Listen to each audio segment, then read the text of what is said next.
पांचवा प्रश्न वृंदा कर रही है, बड़ा भारी प्रश्न है वृंदा का।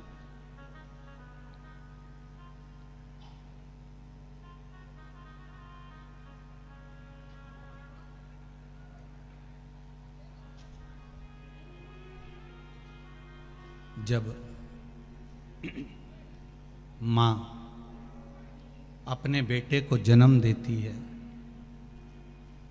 बहुत भारी प्रश्न है। खरगोन की इस पावन धरा से जो ये पाठक परिवार द्वारा कथा चल रही है, इस कथा से पूरे विश्व के लोगों को इस प्रश्न के बल पर बल प्राप्त होगा। ये जो 5 प्रश्न हैं, शायद जीवन में कभी श्रवण करने को मिले हो, इसका उत्तर की ना मिला हो, पर हर व्यक्ति के दिल की तमन्ना थी इन 5 प्रश्न को वैष्णव के मुख से सुनना और वैष्णव के लिए कहना। 5वां प्रश्न है, मां जिस बेटे को जन्म देती है, अपने स्तन का दूध पिलाती है, अपने रक्त से सराबोर कर कर गर्भ में रखती है, वो बेटा एक दिन अपनी मां से मुख क्यों मोड़ लेता है? प्रश्न जरा प्रबल है।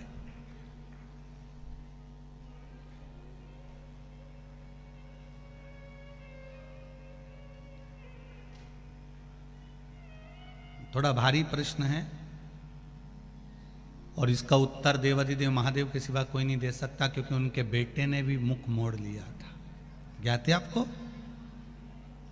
जब गणेश जी महाराज प्रथम गिनती में आ गए थे और माता जगत जननी जगदम्बा ने भगवान शिव से कह दिया था, देवाधिदेव महादेव आपने गलती कर दी कि गणेश जी को प्रथम गिनती में कर दिया।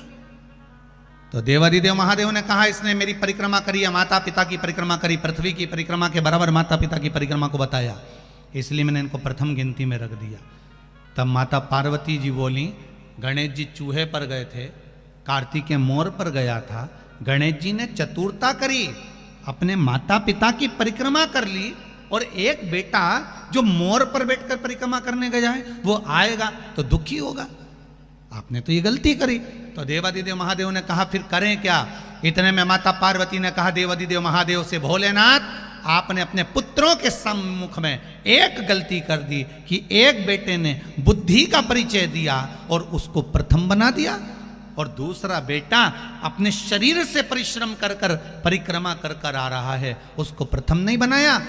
मैं आपसे आज एक वर मांगती हूं, अगर देना चाहें तो दे दीजिए। शंकर जी ने कहा, मांगो पार्वती, कौन सा वर चाहिए? माता पार्वती ने कहा, वर दीजिए, आप बिल्कुल भोले हो, आप बिल्कुल सरल हो, आपके बराबर दुनिया में कोई भोला हो ही नहीं सकता कि बेटे ने तुम्हारी परिक्रमा करी और तुमने उसको पूरी तिजोरी की चाबी सौंप दी।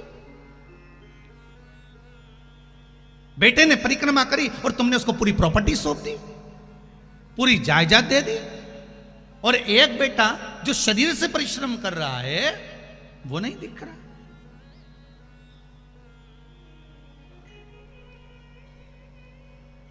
दो बेटे, एक फोन पे लगा रहे हैं, सारा व्यापार फोन पे, हाँ माल भेज देना, हाँ ऐसा कर लेना, ऑफिस में बैठा बैठा लिखा पढ़ी करता रहे, ऑफिस में बैठा बैठा काम करता रहे, और एक बेटा इंदौर जा रहा है, पुणे जा रहा है, मुंबई जा रहा है, यहाँ जा रहा, वहाँ जा रहा, वहाँ पहुँच रहा, वहाँ कर रहा।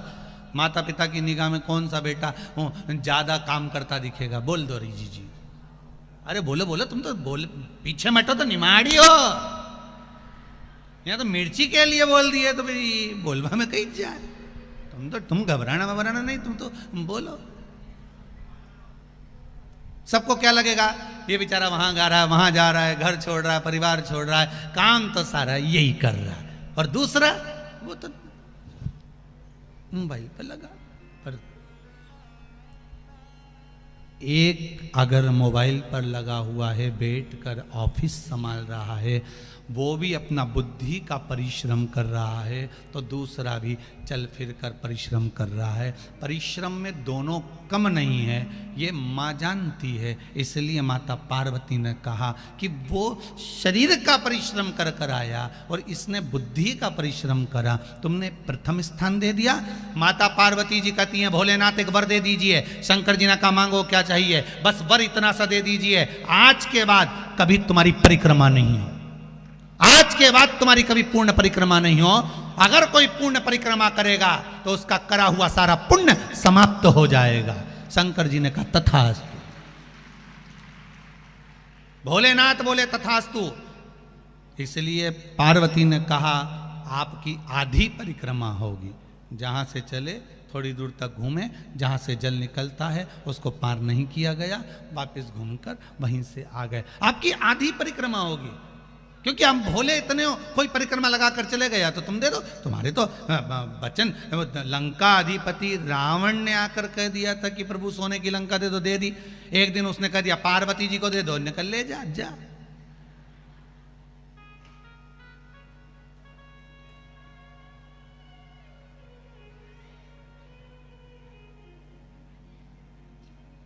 होता है ना।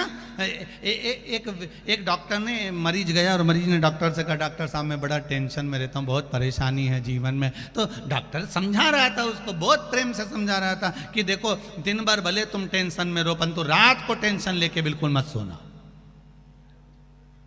रात को टेंशन लेके बिल्कुल मत सोना। तुमसे निवेदन है दिन भर कैसे भी रहना, पर रात को टेंशन लेके मत सोना।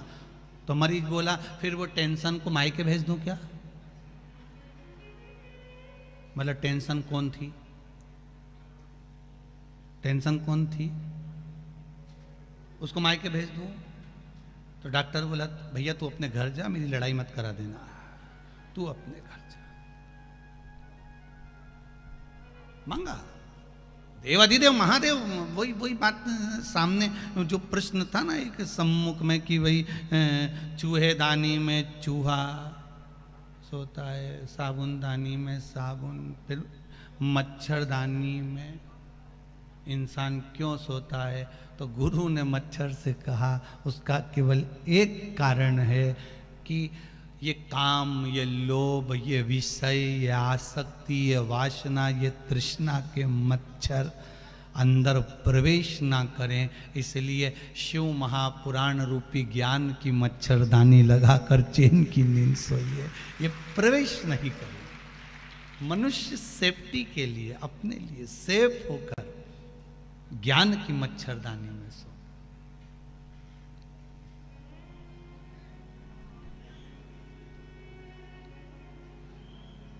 अब वर दीजिए मुझको कि आपकी कभी पूर्ण परिक्रमा नहीं होगी। शंकर भगवान ने कहा तथास्तु, मेरी पूर्ण परिक्रमा नहीं होगी, तूने वर मांगा है दे देता हूं।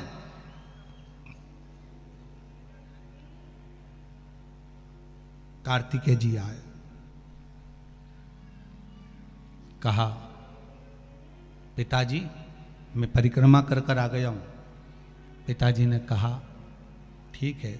इतने में गणेश जी बोल दिए प्रथम गिनती में मैं गिना जाऊंगा, क्योंकि मैंने माता पिता की परिक्रमा करी। क्रोध आ गया।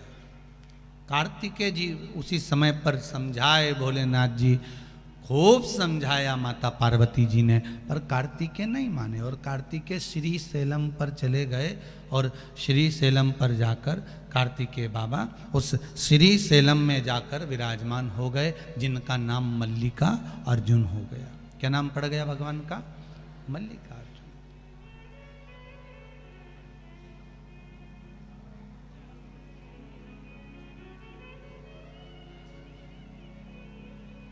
भगवान श्री मल्लिकार्जुन के रूप में विराजमान हो गए। अब देखो महीने में एक बार माता पार्वती और भगवान शंकर मल्लिकार्जुन भगवान को, भगवान कार्तिकेय को मनाने के लिए पहुंचते हैं। प्रत्येक महीने में भगवान शंकर और पार्वती वहां पहुंचते हैं कार्तिकेय जी को मनाने के लिए कि कार्तिकेय जी रुष्ट होकर चले गए। वही प्रश्न माता वृंदा कर रही है भोलेनाथ के सामने, भगवान नारायण के सामने। एक परम भगवदीय वैष्णव दूसरे वैष्णव से प्रश्न कर रहा है कि माँ जब बच्चे को जन्म देती है, माँ जब बेटे को जन्म देती है, तो बेटा अपने माता पिता से मुख क्यों मोड़ लेता है? उसका कारण क्या है? क्या कारण?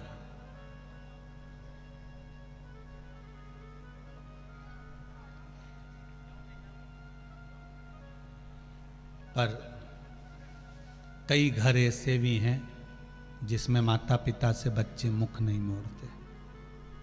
भाई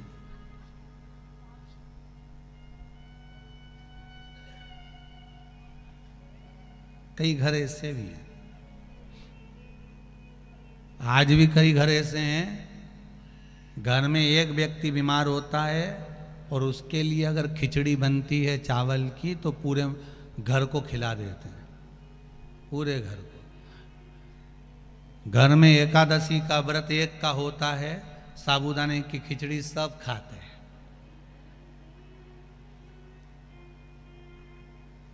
इसी से नजर आती है कि एकता कितनी अपने घर में हो। इसी से नजर आती है कि व्रत एक का और निपटा सब रहे। इससे समझ में आ जाता है कि हाँ ठीक है।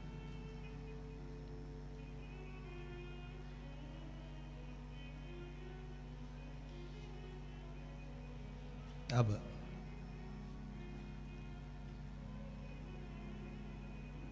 ऐसा नहीं कि सभी घर में, वृंदा का जो प्रश्न है बड़ा सुंदर प्रश्न है कि माता से पिता से बच्चा मुख क्यों मोड़ लेता है? जिसको दूध पिलाया, जिसको जन्म दिया, जिसको सम्मुख रखा, वो मुख क्यों मोड़े? शिव कह रहे हैं ऐसा नहीं। वृंदा देवी दो कारण हैं जिसके कारणवश घर में बेटे का जन्म होता है और उस जन्म का भाग माता पिता को प्राप्त होता है। दोनों बातों को अच्छे से समझ लीजिएगा कि घर में एक बेटा एक बहू आपकी सेवा कर रहे हैं और घर में अगर बेटा बहू आपकी सेवा नहीं कर रहे हैं तो उसका फल क्या है? माता वृंदा ने कहा कि माँ जब दूध पिलाती है, माँ अपना रक्त दे देती है, तो फिर बच्चे मुख क्यों मोड़ लेते हैं? शंकर जी कह रहे हैं सुनो वृंदा, ये गौ सेवा का भाग है। धेनुमानस में, गरुड़ पुराण में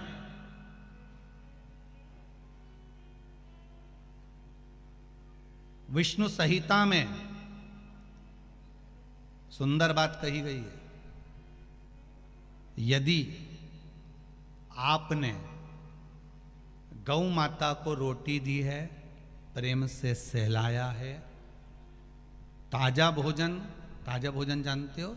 घर में रोटी बनी, पहली रोटी किसकी बनती है? गाय की।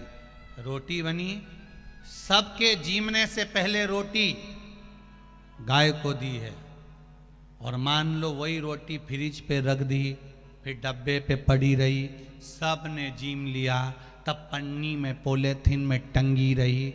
शाम को 4-5 बजे गाय आई, तब उसके मुंह में रोटी जब ठंडी कल्ली बासी सब हो गई, तब उसके मुंह में दी। उसका फल और ताजी रोटी का फल जरा ध्यान से देख लीजिएगा, समझना इस कथा को बहुत ध्यान से। पूर्व के प्रारब्ध के अनुसार हमारे बच्चों का जन्म होता है वृंदा, पूर्व के प्रारब्ध के अनुसार हमें हमारी संतान प्राप्त होती है।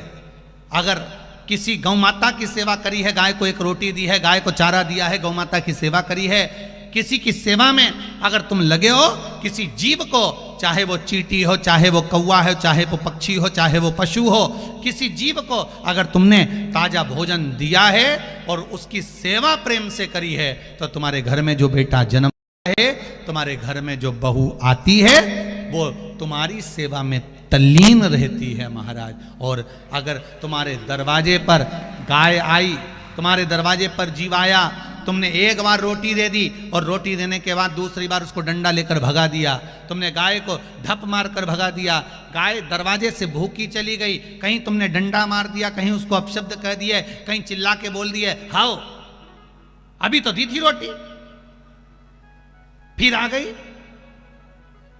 अब मत दे, क्या मना कर रही हूं ना, अंदर रख दे छोरा, बार बार रोटी देगा क्या, अभी दी तो थी। और घर में चिल्ला चोट करे, बड़बड़ाए। गाय को देखकर जब एक बार दे दी ना, बार बार देंगे क्या, जान दे उसको, या डंडे से भगा दे, या उसको पूंछ दबा के भगा दे, पानी डाल दे, जा उसको जो अंदर घर में गाय दरवाजे पर खड़ी है और एक बार रोटी देने के बाद तुम्हारा मुख बड़ बड़ बड़ बड़ करे, समझ लेना ऐसा ही बेटा और ऐसी ही बहू तुझे मिलने वाली है। जब तुझे रोटी देंगे तो बड़ बड़ बड़ बड़ करे, वही समझ। इसलिए होशियार हो जाओ खरगोन वालों। वो क्या बोलते, सावधान इंडिया, सावधान। फिर वही वाली बात आ गई, मत बुरे कर्म कर बंदे वरना पछताएगा, भगवान की आंखों से तू बच नहीं पाएगा, तू बच नहीं पाएगा। अरे ओ अज्ञानी मत करना दान। क्यों भटके भाई, किस लिए भटक रहा? अरे एक मीराबाई की सहेली ने मीराबाई से कह दिया था, मीराबाई की सखी बोली है मीरा, तेरे दादाजी तेरे परिवार वाले मालूम है तेरे को, वो राणा के साथ तेरा ब्याह कर रहा है, राणा के साथ।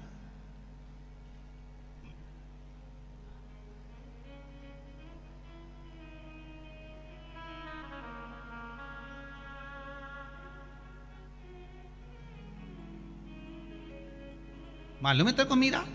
मीराबाई ने कहा मेरे परिवार वाले मेरा ब्याह, अरे मेरी माँ को तो मालूम है कि जब एक दूल्हा निकल कर जा रहा था तो मैंने माता से पूछ लिया था ये कौन जा रहा है और डोली में कौन जा रही, तो मीरा की माँ ने कह दिया था ये दूल्हा है वो दुल्हन है। तो मैंने माँ से जिद करी थी, माँ मुझे दुल्हन बनना है, मेरा दूल्हा ला। और मेरी माँ ने मुझे लकड़ी की, एक पत्थर की, एक कांट की, एक भाटा की, एक मूरत मुझे ला कर दे दी थी पत्थर की। वो मूरत से मेरी लगन लग गई, तो अब दूसरी लगन कहाँ लगाऊंगी बता। अब क्या,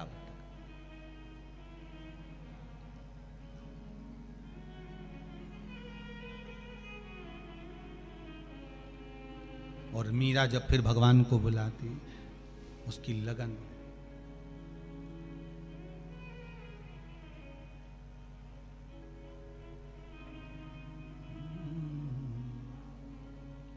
मेवतड़ी बुलावे थाने, मीराबाई बुलावे, आजा मनमोहन मीरा मेवतड़ी बुलावे, आजा मनमोहन मीरा मेड़ता बुलावे, मीरा बुलावे थाने दासी समझावे रे, आजा मनमोहन मीरा मेवतड़ी बुलावे, आजा मनमोहन मीरा मेवतड़ी बुलावे। आओ से दोनों हाथों से, मनमोहन मीरा मेवतड़ी बुलावे, मेवत बुलावे तने मीरा भाई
जाने राणा संग क्यों परणाए।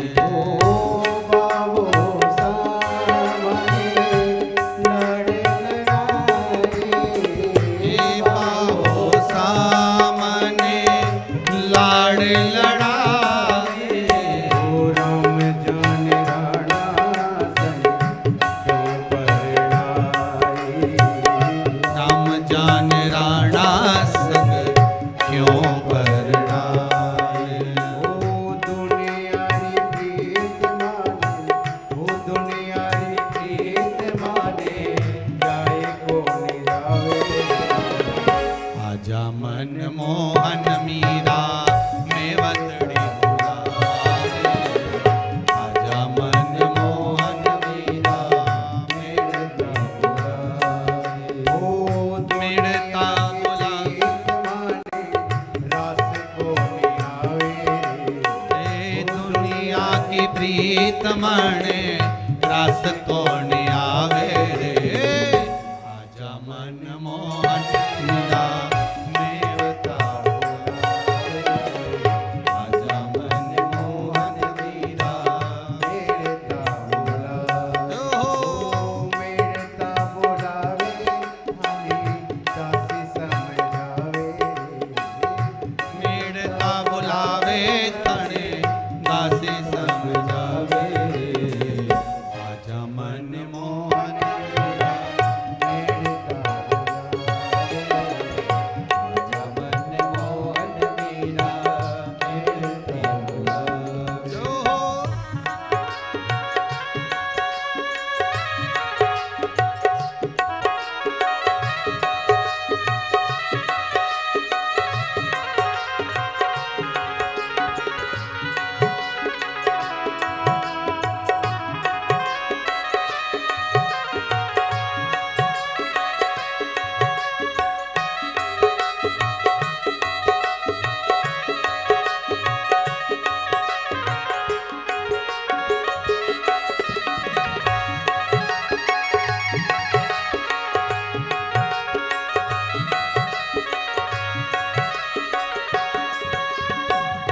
पत्थर निकाय मुझे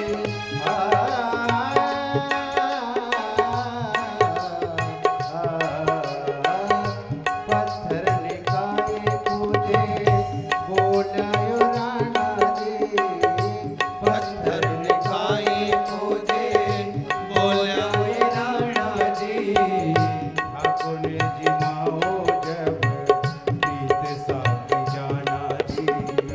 ठाकुर ने जिमाओ जब प्रीत साची राणा जी। अपने जिमाओ जब ठाकुर ने जिमाओ जब सिद्ध साची राणा जी। छोटे कपट ने बात, वो छोटे कपट ने बोले दाग को लगावे। आजा मन मोहन मीरा मेवती बुलावे। आजा मन मोहन मीरा मेवती बुलावे। मेड़ता बुलावे थाने दाग समझावे। मेड़ता बुलावे थने मीरा समझावे। आजा मन मोहन मीरा मेड़ता बुलावे। आजा मन मोहन मीरा मेड़ता बुलावे। आजा मन मोहन मीरा मेड़ता बुलावे। आजा मन मोहन मीरा मेड़ता बुलावे। आजा मन मोहन मीरा मेड़ता बुलावे। हर हर भाव अगर शुद्ध है तो जैसे पत्थर की मूरत में से मीरा भगवान को प्रकट कर लेती है, उसी तरह शिव महापुराण की कथा कर रही है। आपके द्वारा किया गया सत्कर्म, आपके द्वारा किया गया सुंदर भाव आपके घर में संतान के रूप में वो प्रकट होकर आ जाती है। सबको समझ में आया ना? 5वें प्रश्न का फल, बेटा बहू मुख क्यों मोड़ लेते हैं? बेटा बहू मुख क्यों मोड़ लेते हैं? कारण क्या है? उस कारण को हमें समझना है, उस कारण को हमें जानना। कारण क्या हो सकता?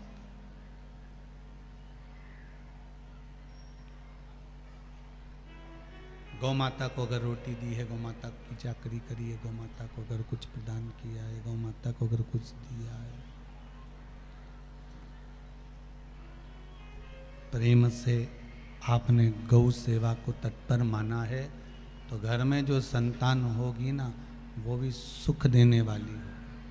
और अगर आपने जरा सा घर में क्लेश रखकर अगर कुछ करा है, शिव महापुराण की कथा तो यहाँ तक कहती है, अगर आपके घर के लोग मना करें कि शिव पुराण में मत जा, लड़ाई करे, झगड़ा करे, तो आपसे हाथ जोड़ के निवेदन है, जी जी हो खरगोन वाली, अपने घर में ही अपन भले आस्था चैनल चालू करो, 1 बजे से 4 बजे तक टीवी पर ही कथा देखो।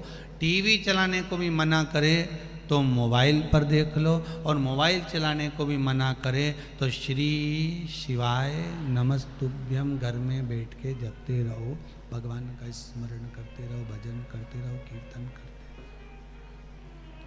बहुत है, इतना ही भजन।